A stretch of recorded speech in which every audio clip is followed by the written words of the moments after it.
గోవిందా గోవిందా అని ఎందుకు అంటారో మీకు తెలుసా? ఒకసారి వెంకటేశ్వర స్వామి అగస్త్య ముని ఆశ్రమానికి వెళ్లి, మీ ఆశ్రమంలో చాలా గోవులు ఉన్నాయని విన్నాను, నాకు ఒక గోవుని ఇవ్వగలవా అని అడుగుతాడు. అది విన్న అగస్త్య ముని సంతోషపడి, స్వామి, నాకు గోవు ఇవ్వడానికి ఎలాంటి అభ్యంతరము లేదు, కానీ వేదాల ప్రకారం భార్య లేకపోతే గోదానం చేయరాదు, దయచేసి మీ భార్యను తీసుకురండి అని చెప్తాడు.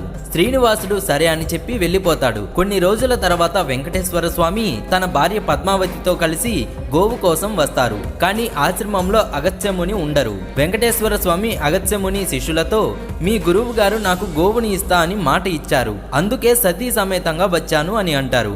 అది విన్న అగస్త్యముని శిష్యులు, మా గురువు గారి ఆదేశం లేకుండా ఇవ్వరాదు అని చెప్తారు. దాంతో శ్రీనివాసుడికి చాలా కోపం వచ్చి తన కొండ వైపు నడుచుకుంటూ వెళ్లిపోతాడు. ఈ విషయం తెలుసుకున్న అగస్త్యముని బాధపడి గోవును పట్టుకొని స్వామివారి వెంట పరుగులు పెడుతూ, స్వామి గోవు ఇందా, స్వామి